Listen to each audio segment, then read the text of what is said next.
The draft and the trade deadline was a pivotal moment regarding the White Sox front office turning things around. Feels like GM Chris Getz did not meet the moment. Let's discuss if that is the case with my guest, along with a breakdown of the prospects that the White Sox got before the trade deadline, next on Locked On White Sox.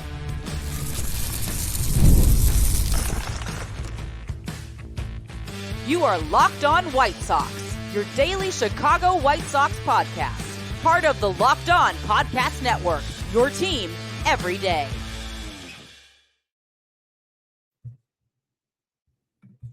Hello, I'm your host, Todd Welter, a lifelong Sox fan and the site expert of Southside Showdown, part of the Fansided Network. You can check out my written content at SouthsideShowdown.com and also have covered Major League Baseball for outlets such as the Associated Press. And thanks for making Locked On White Sox your first listen every day. We are free and available wherever you get your podcasts and on YouTube, part of the Locked On Podcast Network, your team every day. And make sure to subscribe to the YouTube channel at Locked On White Sox. Also follow or subscribe to the show wherever you get your podcasts. And this episode is brought to you by Prize Picks, the easiest and most exciting way to play daily fantasy sports. Go to prizepicks.com/LockedOnMLB and use code all lowercase LockedOnMLB for a first deposit match up to $100. So the trade deadline has come and gone. The White Sox did not trade Garrett Crochet or Luis Robert Jr. They did trade Eric Fetty, Tommy Pham, and Michael Kopech for an underwhelming return, as I discussed on yesterday's show. And the Sox made a couple of more deals before the 5 p.m. Central Standard Time deadline. Paul DeJong was traded to the Kansas City Royals for a minor league pitcher.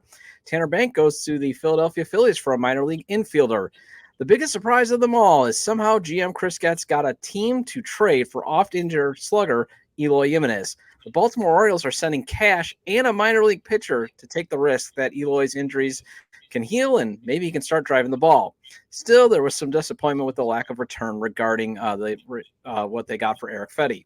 And I want to discuss in the first segment with my guest in regards to if the Sox have met the moment in a pivotal time for the team when it comes to rebuilding the team back into something that maybe will resemble being competitive and eventually contending again. Then my guest will break down the prospects the Sox got in the second segment. And finally, all the players the Sox drafted have been signed except for one. And my guest has gotten a chance to speak with some of the prospects. So I want to get a recap of the Sox drafts. And joining me now from Just Baseball and FutureSox, friend of the show, Elijah Evans, the rising star in basically prospect media and baseball media. You guys should always check out his work. So, Elijah, what the Sox got in the draft and in the trade deadline was going to give the Sox a chance to add impact players, obviously, as what we thought going in. Before we get that full-out breakdown that you're going to give in the second segment, did the Sox in general meet this moment to add players that they can use to turn things around, say, by 2026?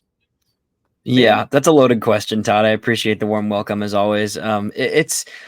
There's give and take, right? Like, I think if you look at it just as a simplistic point of like, did they have a good deadline? I think it was underwhelming. I think that the reality of the situation is that this is the worst team in baseball. They're going to finish as the worst team in baseball, one of the worst ever. And they have assets and they didn't get that much, right? Like, you're looking at this package and there's some pieces that I really like, and we're going to get to them later. It's not that there wasn't any value brought in. It's that there was an opportunity to run this deadline and they did nothing close to that, right? You see teams like the Marlins go out and some other teams like Tampa and the Blue Jays, who both took advantage of their situations, struggling, right, who really capitalized on this being a seller's market and the fact that there's a lot of contenders, especially on the pitching side of things. There's every team needs pitching more than ever this year. And there was an opportunity for the White Sox to really cash in, and it doesn't feel like they did that. So that's where it's frustrating. But at the same time, there was some moves made that I liked. I liked everything today. I mean, turning guys that are going to be gone at the end of the season into anything is valuable, right? So when you're able to take some players that you don't have factored into your future and generally, get something, right? That's a positive. And I think there's pieces in this thing that are good. And I think generally you look at the White Sox farm system and there's a huge lack of young upside hitters. And they were able to bring in a trio of young, talented hitters who should have some upside to grow in the system, in addition to one guy who's going to plug into the lineup immediately, right? Is starting tonight already. So it's overall, I think it's worse than I expected, and I think that's the general consensus, but I also don't think it's like earth-shattering down like some people have tried to make it seem like, and I get why people feel that way because there was potential to do so much more at this deadline, but I also do think that there was some value brought back into the organization. So if you had to ask me, like, if you're expecting like a 5, if that's just the average, like the deadline was so-so, it's probably like a 4 to me. Oh yeah, I mean, and I think it was you that tweeted, or was it James Fox, the managing editor of FutureSox, that there was a missed opportunity. Like, why is Chris Flexen still here? Why is That's what I John said. Brebbia Yeah. here? Yeah. I mean, Yeah. that was one thing that just confused me. Like one of my biggest takeaways is like, in this market, like get some flyers. I don't care who it is. I mean, do what you did with Eloy, right? You got a 26-year-old left-handed reliever in AAA for Eloy Jimenez.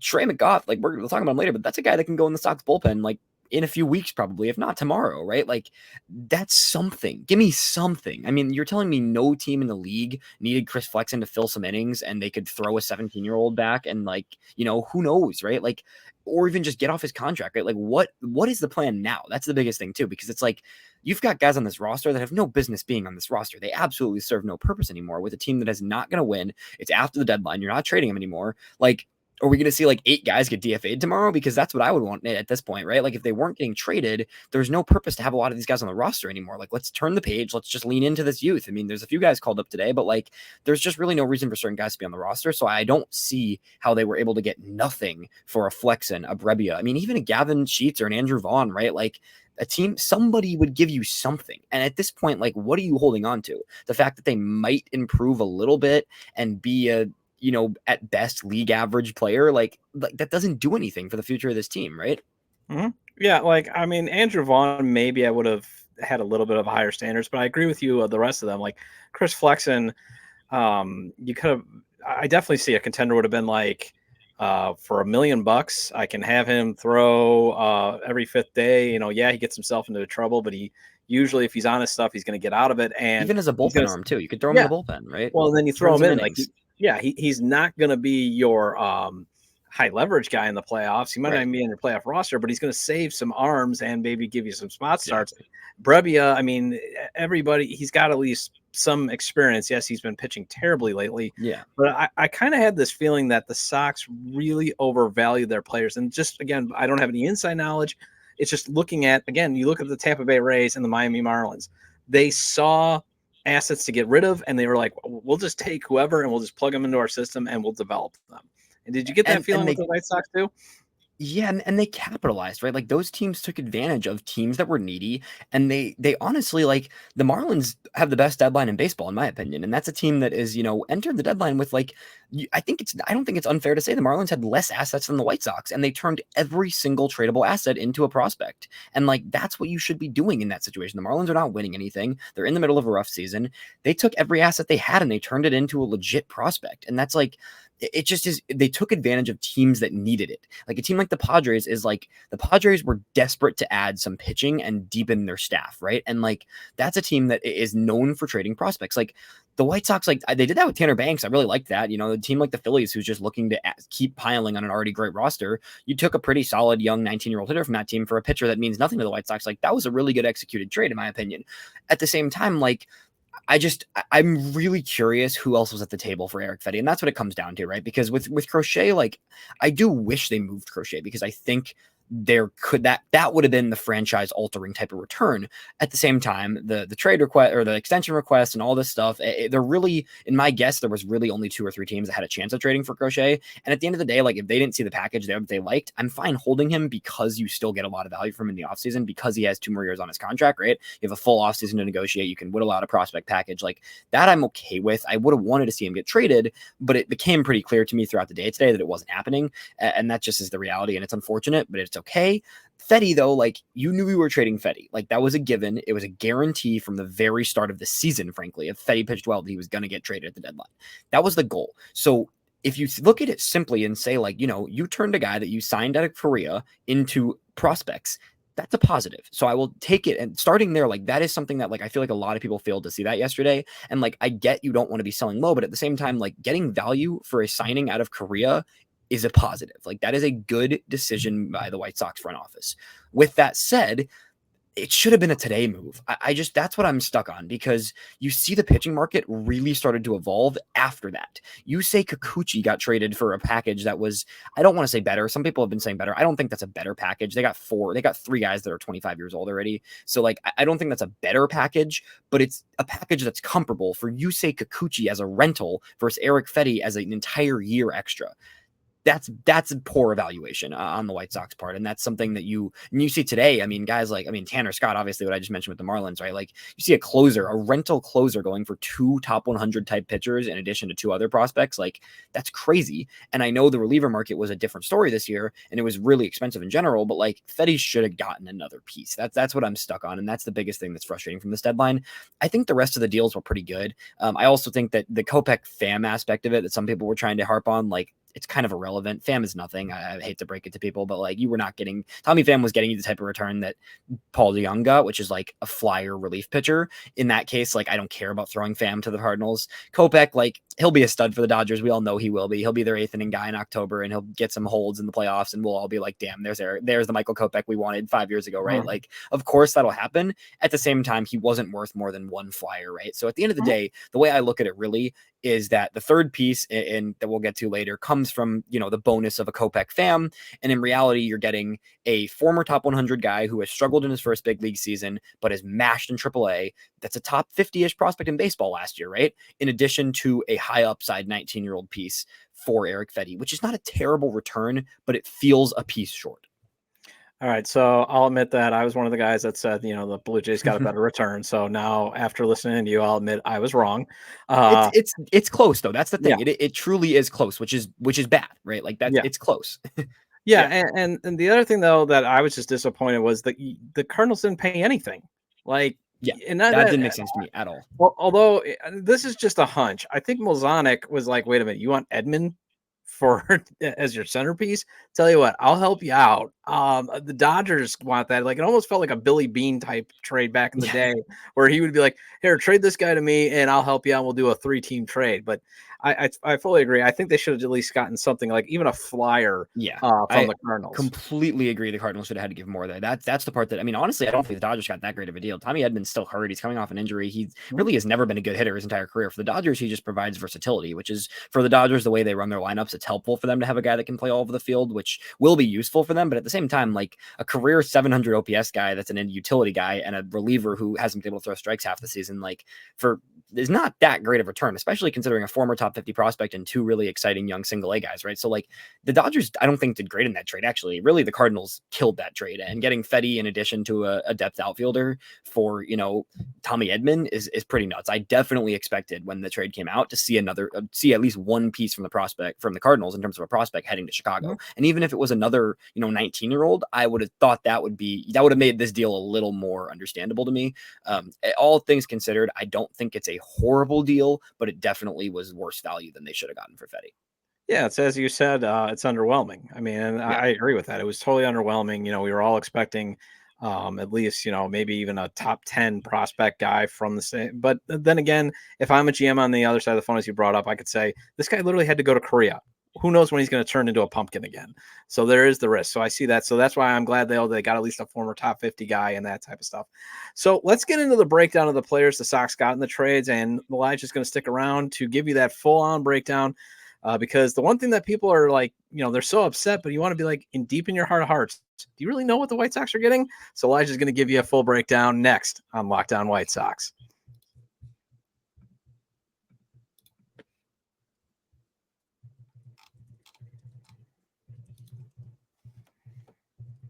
PrizePicks is America's #1 daily fantasy sports app with over 5 million active members. PrizePicks is the easiest and most exciting way to play daily fantasy sports. Unlike other apps on PrizePicks, it's just you against the numbers. All you do is pick more or less on 2 to 6 player stat projections and watch the winnings roll in. Get in on the daily action with your friends and become part of the PrizePicks community today. With PrizePicks, you can turn $10 into $1,000 while watching Team USA rack up the gold medals this summer, and you can make a PrizePicks lineup of players across basketball, soccer, tennis, golf, and more. In as little as 60 seconds, just pick more or less on 2 to 6 player stat projections, and you're locked in. PrizePicks is available in more than 30 states across the country, including Illinois, Indiana, and Wisconsin. My good buddy on the text chain loves PrizePicks because he can get his selections in while living behind the cheddar curtain. I think PrizePicks is great for how easy and fun it is.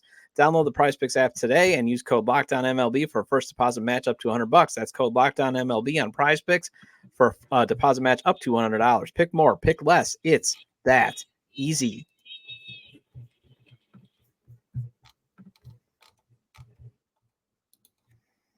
And are you watching Fox Sports or ESPN on your TV all day? Have to turn down the volume with all that shouting.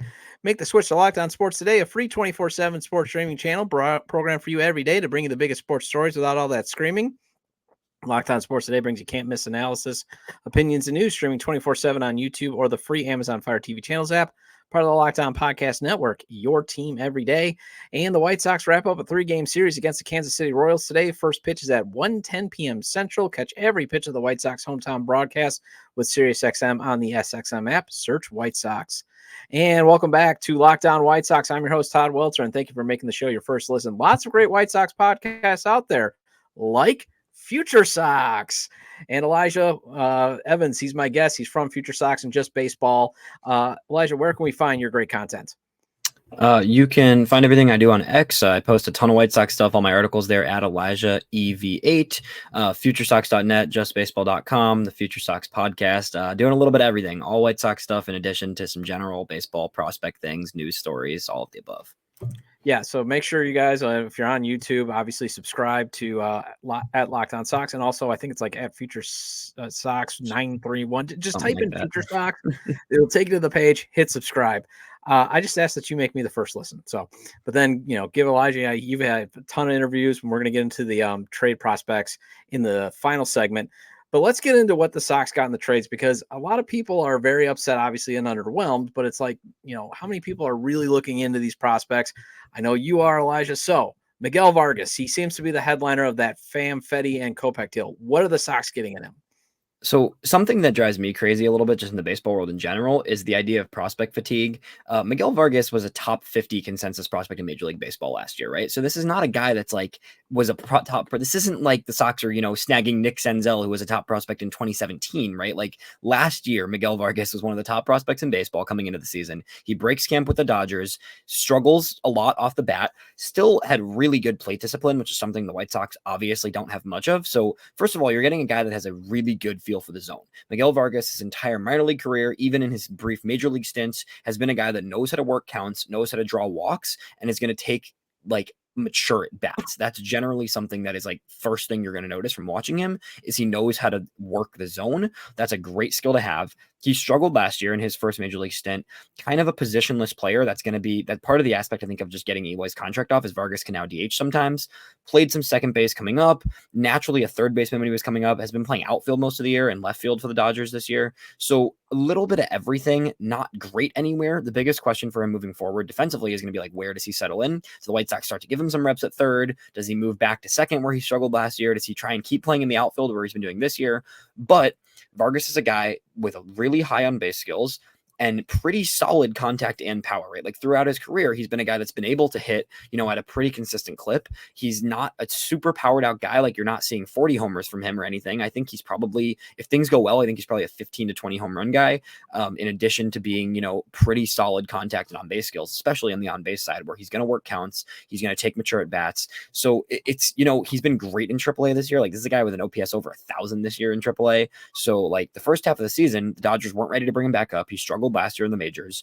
This year, he just looked like the absolute best version of himself as a prospect in AAA, right? The White Sox don't have any hitters in AAA doing what he, even Brooks Baldwin, who had a good season, was not doing what Miguel Vargas was doing in the minor leagues so far this season, right? So for reference, yes, we need to see it in the majors, but he would have been the best hitting prospect in the White Sox entire minor league system this year so far.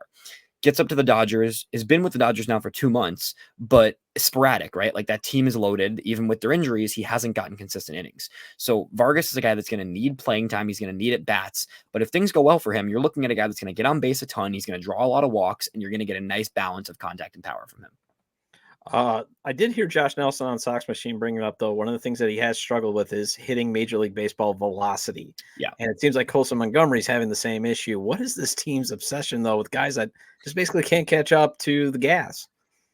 I mean, the way I put it, I don't, baseball's hard, man. And pitching these days is better than it's been in so long. And I think that's something a lot of people don't realize. The evolution of pitching, even in the past 5 to 10 years with the data and the technology that we have behind pitching now, pitchers are better than they've ever been. Hagen Smith, we'll talk about later, the White Sox first round draft pick. You put Hagen Smith in the 90s and he's skipping the entire minor leagues probably. And he's going straight to Major League Baseball. And he's going to take an entire year in the minor leagues in the current era, if not more, right? So it's I get that. It is tough. I think Vargas will need to make adjustments. We'll see how he's been doing. I've seen some clips of him in AAA, with some mid-90s that he's done a good job handling. But at the same time, he'll need to figure that out a little bit more, and he'll need to, continue to catch up and speed up his swing a little bit at times. I think his swing can get a little bit long, which can result in some too lengthy of swings that gets behind the fastball a little bit. But at the same time, this is a guy who instantly will be probably one of the 3 or 4 best hitters in the lineup, and hopefully can develop into even more, because again, he was a very highly regarded prospect for a reason. He's got a lot of balanced out tools, an athletic guy. The defense is a little bit of a question, but he's going to get on base, and hopefully he's going to start tapping into that power more often. Yeah, I just want him to be able to drive with the ball, because Oscar Colas was even getting on the base, but not even driving the ball. That would be nice, something to see. How about the young prospects that they got along with Vargas in Alexander Albertus? I know he's got a broken leg, and Jarrell Perez. Yeah, so Jarrell Perez is, both these guys actually are 2 guys I've had on my radar for a while. I saw Perez this spring in Arizona for a little bit, take some swings in the backfield, and I was super impressed with him off the bat, honestly. This is a guy who's not huge, about 6 foot, second baseman, probably profiles at second base. He's played third, but realistically, his arm is probably best suited for second base, but just a lot of power to dream on and a lot of approach. That's something that I think was a clear target for the White Sox is guys that, have discipline and have a feel for the zone. And I know that doesn't sound flashy, but at the same time, we have seen way too many hitters come in and out of this lineup in the past few years that have absolutely zero ability to draw walks and get on base at a consistent rate and actually work counts, right? There's more to plate approach than just taking walks. The ability to work counts and force a pitcher to make mistakes is something that is really valuable. And for a 19-year-old, both these guys actually, both at 19 years old, they've both flashed the ability to really have some quality at bats in addition to that power. Perez has really quick hands. His exit velocities are already up there with almost anybody at the single A level at this point. He led the Arizona Complex League in home runs with 11 home runs last year, and not a big dude, right? He's already up to 10 home runs, 15 doubles this season in single A.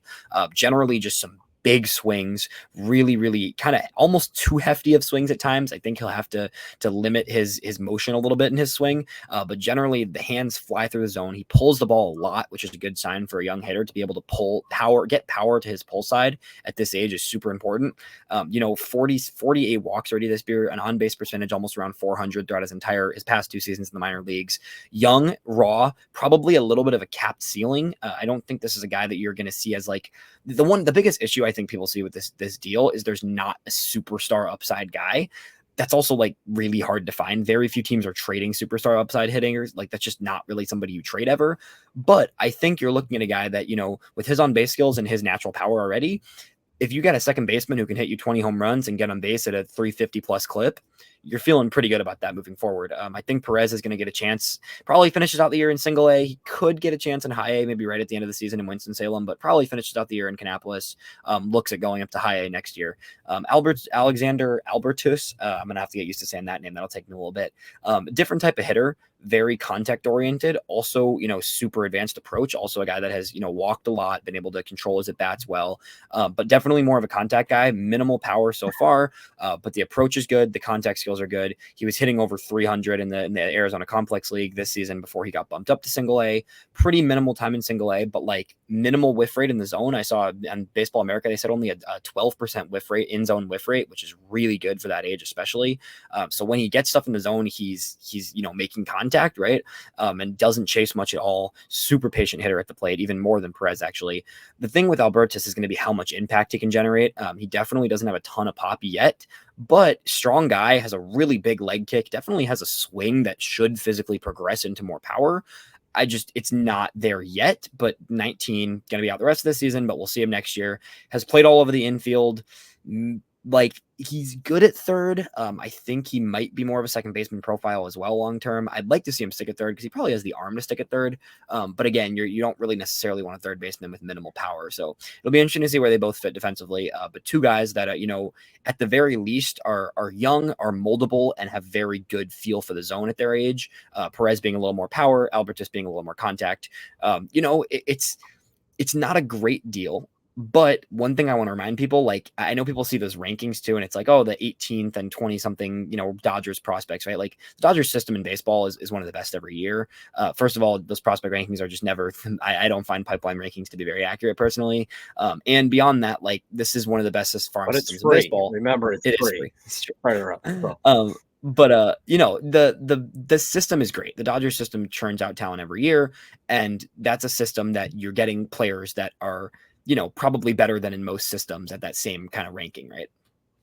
Yeah, well, and none of that. That's a system that you should know a lot about just because you share a spring training facility with them. That's number Yeah, one. exactly. Number two, just listening to you, it got me thinking about, and I'm glad that you're going to stick with me for a while, hopefully, because we might Yeah, go over our I'm time good. because there's just so much I'm great good. information.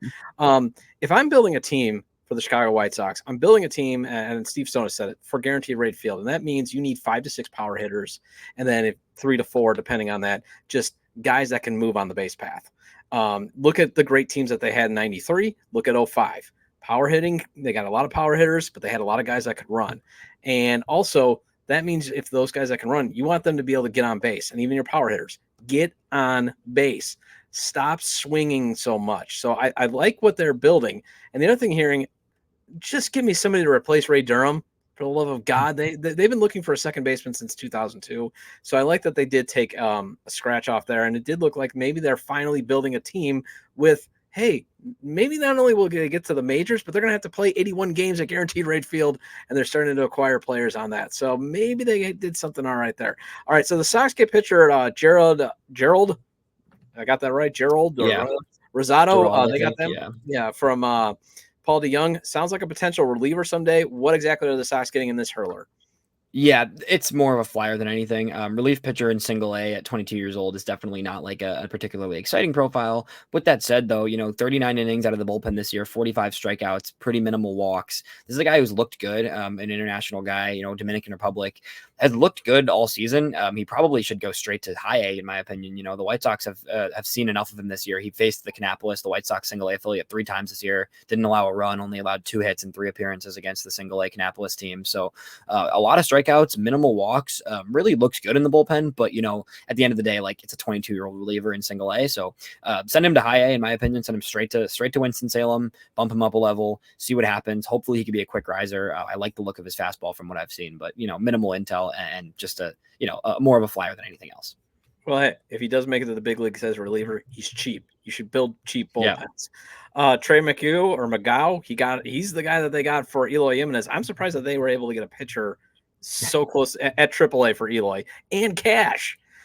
Yeah, I'm shocked they got anything really. I really am surprised. I mean, I think the Orioles actually weirdly make sense because that's a team that can take the risk. Like they don't need Eloy. It's more of just like a bonus if he decides to start hitting again. Then you have an extra hitter in that team who can mash a little bit as a DH, right? So like the Orioles, I can see it. McGough wouldn't have had any out role for the Orioles. He's not a bad pitcher at all. The Orioles are really that's one of the best teams in baseball right now. This is a guy with a 1.99 ERA and a WHIP under 1 this season in AAA, right? And especially in a hard league to pitch in. International League is where Charlotte plays. And it's one of the hardest.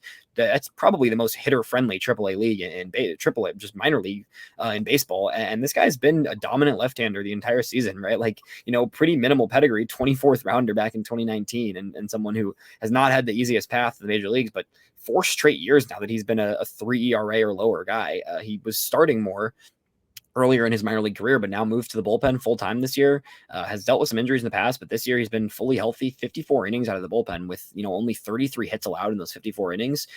I'd send him to Chicago tomorrow if it was my choice. He might spend a week or 2 in Charlotte. I mean, he literally flipped dugouts today. That's a funny clip for anybody that should go check out. Like, there's a video of him literally walking over from the Tide dugout to the Knights dugout today in AAA because they were facing each other. So that was kind of funny. But this is a guy, 26-year-old lefty. Tanner Banks is gone. Slide him immediately to the bullpen, in my opinion. Which for Eloy, I will take anything for a team to take Eloy's contract. The Orioles now have to pay Eloy's buyout too because they're not going to pay him $15 million next year, right? So the Orioles now have to pay his $3 million buyout at the end of the season, which is crazy to me that they would take that on for anything really. So I good on Getz for this trade, honestly. Yeah, and especially like the original report was low profile prospect, and then I see him like, wait, you got a AAA guy, and especially just watching Justin Anderson give up a 2-1 lead again.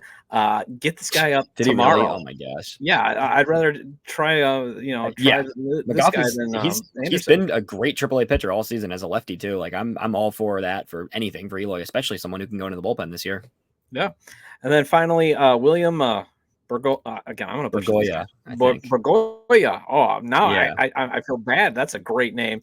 Is what the Sox got back from Tanner Banks and the Phillies. What is the team getting here?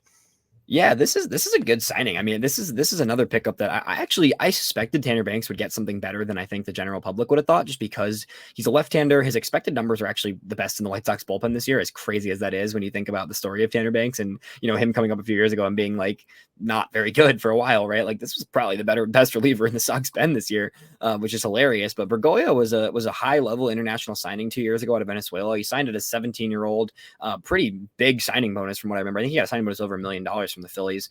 A small, twitchy infielder, never going to be a power guy, definitely, but speed and contact. He hasn't had the best season, but he's 19 in high A already. This is a guy that was kind of being pushed to a degree by the Phillies. He had a great rookie ball season in 2022. And then last year he was in single A for a little, didn't have a great season, but then goes straight to high A this year at 19 years old. I mean, he's going to be 19 all the way till this winter. So super young, already in high A, 18 stolen bases on the year, some pretty good contact skills, minimal strikeouts as well. So another example of like a guy that knows the zone, works the zone, and hits for some pretty good contact. He's definitely not a power guy, 5'9", 165. He's probably even smaller than that, to be honest. Those guys, a lot of the time, the international guys get overlisted. So a smaller second baseman, I could see him maybe being like, if the infield doesn't quite work, I haven't looked into his defense very much, to be honest with you. It just happened a few hours ago, but I think he's the type of profile that maybe could shift into a corner outfield at some point as well, especially because all these guys coming back were infielders today. But speed, contact, good awareness of the zone, a top 15 prospect in a pretty solid Philly system. So for Tanner Banks, a guy that's, a solid pitcher, but not going to matter for the future, a very good return in my eyes. All right, well, cool. The draft may have been a few weeks ago, but the Sox still needed to actually sign their picks. That's why I didn't really do a full breakdown to the audience listening. And now that has been done, and Elijah has actually spoken to quite a few of them, I now want to have a draft breakdown. So we're going to do that in the next segment. So let's just discuss exactly what the Sox got in the draft next on Locked On White Sox.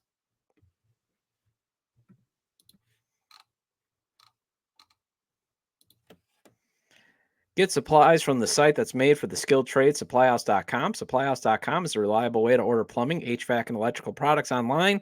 Their easy-to-use website is packed with helpful resources and the latest product info to help you get the job done right. Shop a complete inventory of over 200,000 parts from over 400 top brands and get your order delivered right to your door with fast shipping from coast to coast.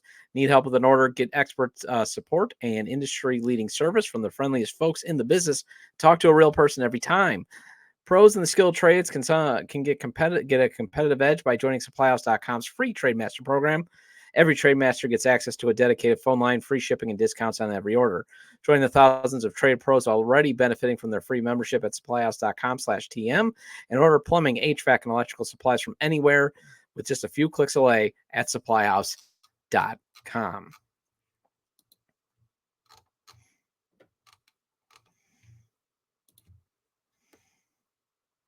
And are you watching Fox Sports or ESPN on your TV all day? Have to turn down the volume with all that shouting? Make the switch to Locked On Sports today. A free 24/7 sports streaming channel program for you every day to bring you the biggest sports stories without all that screaming. Locked On Sports Today brings you can't miss analysis, opinions, and news, streaming 24/7 on YouTube or the free Amazon Fire TV channels app. Part of the Locked On Podcast Network, your team every day. And the White Sox wrap up a 3-game series against the Kansas City Royals today. First pitch is at 1:10 p.m. Central. Catch every pitch of the White Sox hometown broadcast with SiriusXM on the SXM app. Search White Sox. And again, welcome back into Locked On White Sox. I am your host, and I have Elijah Evans with me from Just Baseball and FutureSox, and he's already provided a ton of information. So I'm grateful that you've come on, because I hope now our White Sox fandom, if they ever find this, will get a great insight onto what the White Sox got at the trade deadline. But let's now get into the draft. And the reason why I want to get into the draft, even though it's been a few weeks, is you can draft a guy, but you may not sign him. So the White Sox did end up signing 20 of their 21 players. You did talk to a lot of them, some great interviews that everybody should check out. So did the Sox make a mistake not taking a bat in the first round, or was Hagen Smith the best choice? Okay, so there's two ways to answer that, because now that we have the knowledge of the deadline, it's a little bit different. But at the time of the draft, I was confused. I will say I was definitely caught off guard. I got a little bit of a tip off before the draft, but I didn't expect it the day before at all, that there was any chance they would go pitcher, honestly, because I thought it was always going to be a bat. With that said, I see the vision.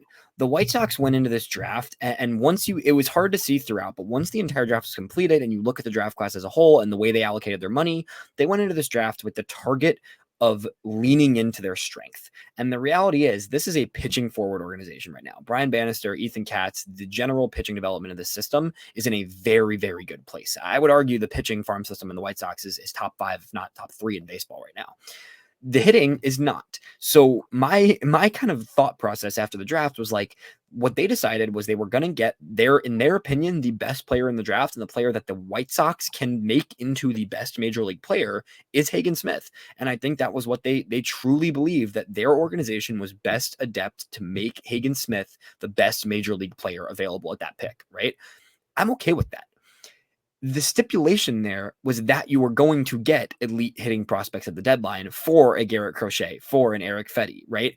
So now it looks a little bit different and it's a little more concerning. I still think that's going to happen in the offseason, so I'm not too worried about that. But when you get a Hagen Smith, you were essentially admitting like he's going to be the replacement for Crochet, and you're going to turn Crochet into hitters, because they didn't get any near ready elite hitting prospects, right? So like you got to find that somehow. And they got some. I like Miguel Vargas. We just talked about him, right? But like the draft strategy was based on the fact of leaning into their pitching, getting pitchers that fit the mold of what they've been working with lately and what's been working for the organization. A lot of low arm slot guys, a lot of guys with a lot of movement on their fastballs, and a lot of heavy slider cutter type pitchers. That was the mold, and that was what they targeted throughout the entire draft. Beginning was Hagen Smith. Then, they went with the 2 young high school guys in their next 2 picks. They had to. They had to go with the upside swings after taking a college pitcher, especially, right? They had to go with a guy like Bonnemer. A lot of this draft, and it's not fair to put this on him, right? But like a lot of this draft, looking back, is going to rely on how Caleb Bonnemer develops, because he is the only elite potential hitter that they took in this draft. High school guy, super young, a ton of upside at the plate. I got to talk to his head coach in high school, who like was just raving about him as a person and a player, of course, and he's proud of him and all this stuff. And he's going to have a lot of upside. But taking Hagen Smith first, I get it. I think you're leaning into what you're good at, but it does come with some risk, and it comes with the risk that you need to find a way to add hitting to the system one way or another, aside from that being, the pitcher taken there, right? All right, so who are some sleepers? Yeah, so I mean, really, there's a lot of interesting picks. So one more thing I'm gonna get specific players soon, but I want to just they went with a really funky strategy. The first 5 rounds made a lot of sense. There was some underslot, but it was really just the college guy, 2 high school guys, 3 more advanced upper age college hitters. They saved a ton of money in the middle rounds to then target some sleepers that they really liked the stuff of in the later rounds. So a weird kind of untraditional draft strategy, but I could see the logic behind it. It actually made a lot of sense, because a lot of the picks in the second half of the draft were more interesting actually than the picks in the middle of the draft. So a fascinating kind of layout of the draft. There's some guys up and down the whole draft, right? Those top 3 guys are the big headliners. You got Hagen Smith, and then 2 super high upside high school guys. Caleb Bonnemer is a shortstop, Blake Larson, who's a pitcher. Both going to take a lot of time to develop, but tons of upside there. Nick McLean's a guy that the next pick who I really like. McLean is someone who's dealt with a lot of injuries throughout his college career, has never really had the chance to fully get going, which I think the White Sox kind of targeted that with a handful of these picks of guys who they just have more to tap into. I think that was part of the goal of this draft, was finding some guys that just haven't been able to show exactly who they are as players yet, whether it's injuries or poor command or other different types of aspects to their game. So Nick McLean's a guy that the numbers don't jump out at you. They probably took him a little earlier than he would have gone normally, but a switch hitter with plus contact, some developing power, really hasn't gotten a full healthy season yet. So there's a lot of upside to dream on there. Some other guys I really like, I just talked to some of these guys. A lot of the pitchers are super interesting. Phil Fox is a guy that I just interviewed this past week. Funky reliever, threw 90% fastballs last year in college. So it's a guy that, has a weird 92 mile an hour, borderline 3/4 sidearm type of fastball that has some of the best vertical movement and that you'll ever see from a fastball from a college guy. Also has been developing some other pitches. So a really moldable guy, probably still a reliever long-term, but a lot to like there. Blake Shepherdson, another guy that I talked to this week recently, a guy that is basically has not pitched. He's thrown he threw a total of 25 innings all of high school due to having surgery as a junior in high school, and then proceeded to miss large portions of both his freshman and sophomore year of college as well. Up to 99 though, played in the MLB draft league, and it just having a guy that has a ton of innings left on his arm, kind of a good thing. There's something to be said in the modern game for a guy that's already been through injuries and has a lot of innings left to give and doesn't have much wear on his arm because he hasn't been healthy. Pierce George is a pitcher from Alabama, throws 102, definitely a reliever profile, but the type of reliever where he's always dealt with command issues. If they can harness his command and add another secondary pitch, that's a guy who could be in the bullpen like within a year because his stuff is that impressive. A handful of other guys in the later rounds that are really fun in terms of some bats as well. I really like Lyle Miller Green's an interesting story, a fifth-year senior born in Russia, a guy that has like 500-foot homer type of power.